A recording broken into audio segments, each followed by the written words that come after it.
Hey Libras, how y'all doing? Welcome. Happy New Year. We're going to be doing your January general reading here, but before I get into it, I have a couple of quick announcements. Number one, I have a new Facebook group I'm very excited about. So I wanted to create a safe and inclusive space for anybody and everybody who wants to talk about intuition, about intuitive development, share stories, ask questions, talk about anything and everything metaphysical with like-minded people in a safe, uplifting environment. And it's just been really exciting to be part of this group and connect with you guys more personally as well. So if you would like to join, I'd be so happy if you did. The link is in the description box below, and I look forward to seeing you guys over there. Again, it's a really beautiful way to connect with like-minded people and ask questions and share. And secondly, every new year I do a Celtic cross spread for myself, and it's a beautiful point of focus to kind of take me into the new year. And so this year I thought I'd offer one to y'all.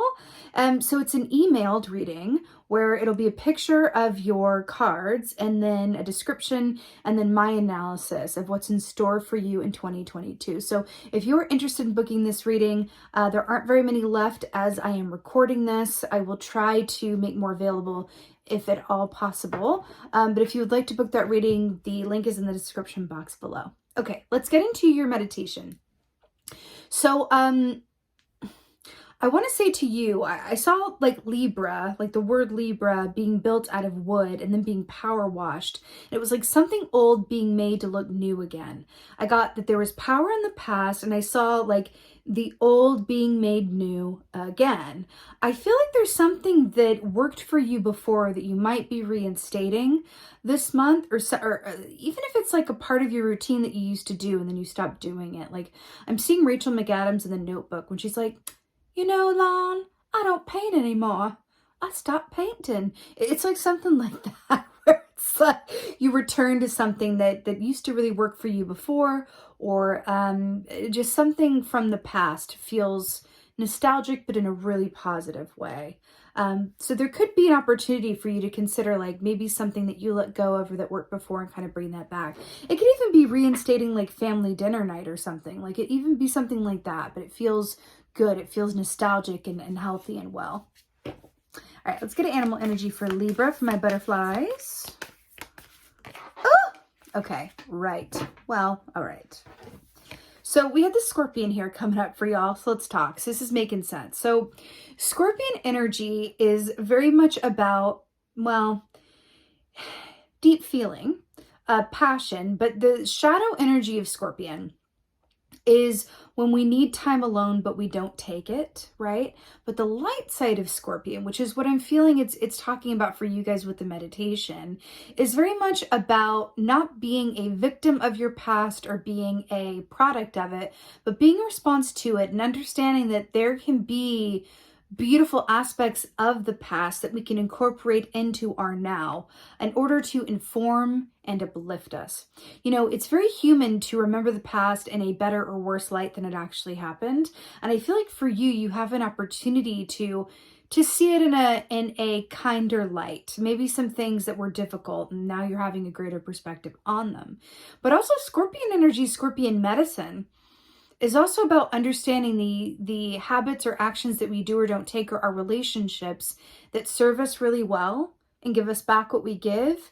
And then also by really seeing those clearly and acknowledging those, seeing the ones that don't fit that same description and making changes where changes need to be made.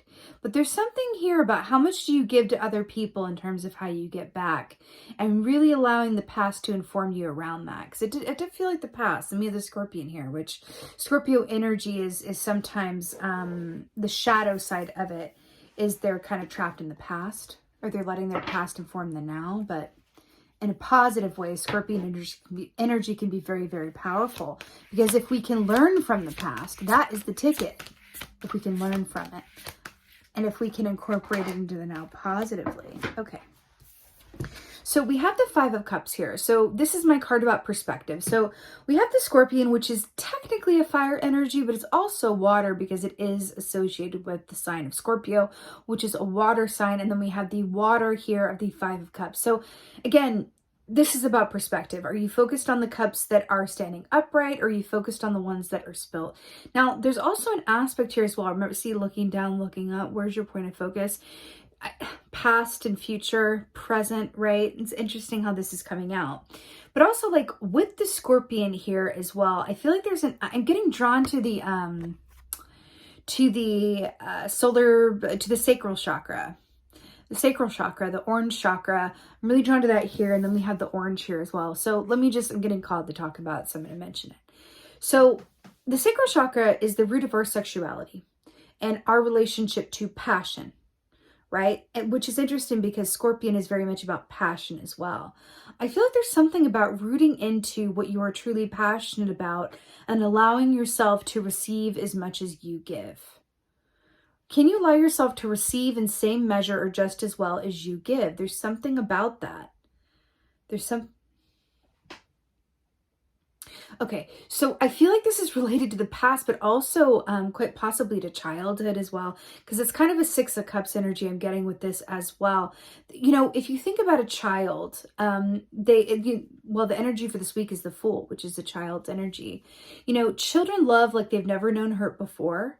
Right? It's like that saying that you only fear things that you've experienced or been adjacent to. So you only fear getting into a car wreck if you've been in a car wreck or been close to someone who was in one or have a past life association, yada, yada. But you only fear what you know to fear. And so there's something here coming up for you around that. I feel like you're being asked to place your focus on what's working, to not fear the past, but to send some love towards it. And again, I feel like this has to do something to do with a relationship that wasn't reciprocated, or a dynamic that wasn't reciprocal, or a pre-established dynamic in which you gave a lot more than you got. And you're being asked to kind of look at that and rebalance it so you can kind of realign this experience for you moving forward. You know, there could be an element here where the past is coming up as like a double-sided coin. On one hand, it's like if you learn from it and send love to it, that's a beautiful thing to be doing right now with the energy at hand. But if you don't learn from it, it can repeat itself and you'll be doomed to repeat itself. There's something about that. Something about that. Yeah. So here we have the Lady of Cups. So this is the Queen of Cups here. This is a very watery energy, okay? The Queen of Cups is our intuitive queen. She's incredibly psychic. She represents the water signs, right? Scorpio, Pisces, Cancer. She's such a beautiful energy. However, the shadow side of the Queen of Cups is that she can really let her emotions overwhelm her, which is why I'm really obsessed that in this deck, she's shown as standing. Does she have a foot? No, she normally has a foot in the water, but she's standing on earth, right, of being affected by the water. I feel like what's interesting here too with the roses, a rose, are you going to focus on the rose itself and the bloom, or the thorn, right? Some major elements here about your perspective and allowing your feelings to be balanced enough so that your intuition can adequately work for you during this time. I do feel like there's something coming through for you this month that feels like, how are you going to handle this, or how are you going to respond to this? And you're either going to see it as an opportunity or you're going to see it as a setback. But that's up to you how you see it. Interestingly enough.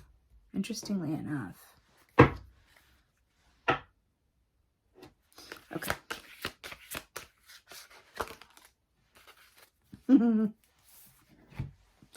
So we got the Three of Wands here, which is really brilliant. I really like how this is coming into play for you. So the Three of Wands is about forward movement, travel, progress, right? The Wands rule the realm of the actions that we do or do not take. They also represent work that we're passionate about, right?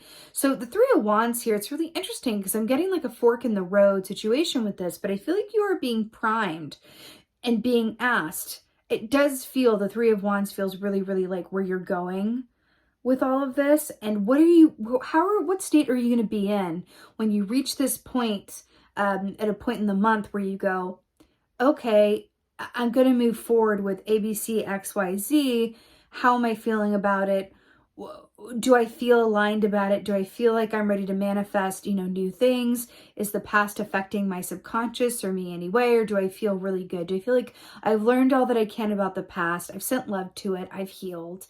And now I can move forward unencumbered, right? There's something about that. But also I'm really drawn to this, like, hooded figure here and the beetle. The beetle is about allowing yourself to use the resources, but also the beetle is able to, so to speak, able to spin gold out of garbage.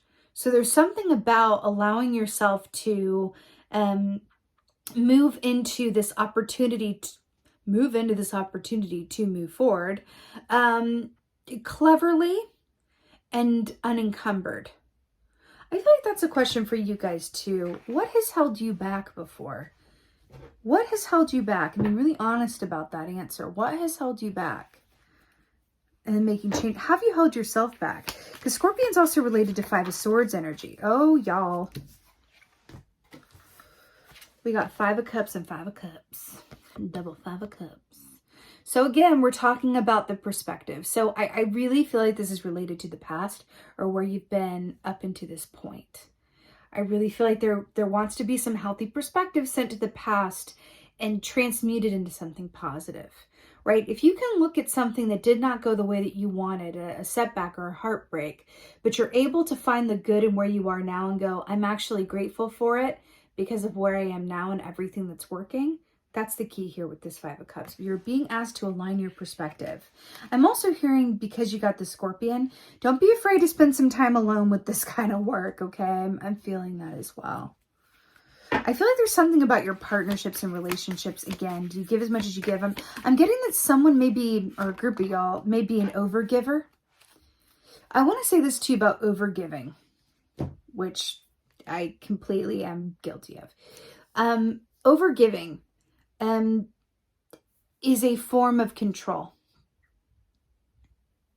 Overgiving is a form of control. If we feel like our worth is based on what we can do for others or give to other people, then that is a form of controlling it so that we have some sort of assurance that they'll stick with us or they'll like us or they'll give us things in return because we gave to a point where, we gave and gave and gave. So I really feel like that's for somebody, okay? The Fool. I was talking about the Fool with the childlike energy and the fresh new start, loving like you've never known hurt before, and the Queen of Cups. I'm telling you, you're being prepared to manifest new things and for a new cycle. And you're being asked to release things from the past or aspects of you that are better left in the past in order to manifest from a fresh, clean slate. Because if not, then you get into a karmic pattern. You're manifesting the same person over and over, the same circumstances over and over, the same challenges over and over, whether it be money, relationship, health, whatever that is. There's something that is being asked to shift within you, but in order for it to shift, you're being asked to really do some shadow work and get clear on what those things are. Okay? All right. Let's go to clarifier for this. 3 of Wands. Knight of Swords. I'm here for it. Okay. So 3 of Wands, Knight of Swords. So this is fast forward movement. It's communication. It's a high pace. It's also, because you guys are air signs, swords are air. And I feel like this is you. But do you see how it's blind? How this horse is blind? Then we have this hooded figure. I do feel like there's an aspect where you are really being asked to jump into something, into this new chapter or new phase of your life with full faith and limited trepidation. Meaning, like, I really feel like you're being asked to really have full faith that if you have healed the past, if you've allowed yourself to kind of really look at the aspects of you that come from a place of fear or pain or regret or worst case scenario thinking, right? You're really being asked to mindfully set an intention to transmute and heal those things. Just set the intention. It's not about doing the work and being done with it immediately and then you can move forward. It is a process, but the more that you set that intention, watch the universe provide you opportunity with which to, help fulfill that intention. But it will come from you, though. It won't be a fairy that lands in your lap and goes, boop-a-da-boop, you're healed. If only. It's more like I set an intention to heal the things from my past that are keeping me from manifesting new things. Then watch the universe come in and present you opportunities to allow for that. Really beautiful here, though. Also, with the bluebird and the canary is about speaking your truth, allowing yourself to be heard and saying things in a way that allows you to stay within your integrity and speak your truth, but also in a way that others can receive it. It's one thing to speak your truth. It's another thing to do it in a way where others can receive it. And that's coming through for you. Also, the bluebird is a sign of happiness and the freedom that comes with speaking your truth and being honest, and also setting loving boundaries both with yourself and others. Okay. All right, Libra, let's go and get you a oracle. I'm feeling like this one. Let's get you an oracle.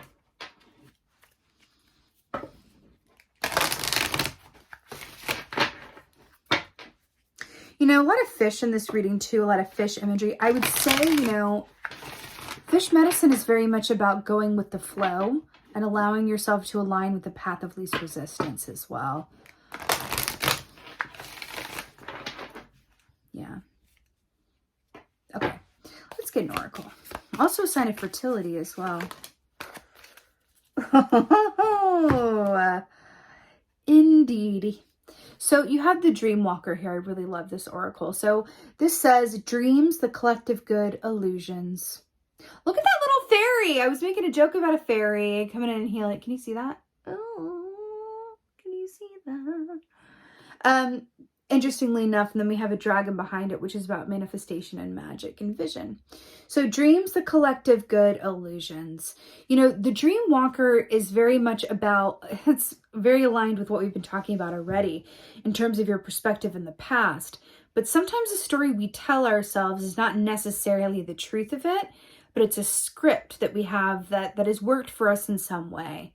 So if we tell ourselves that we always give more than we receive, and why are we always giving more than we get back?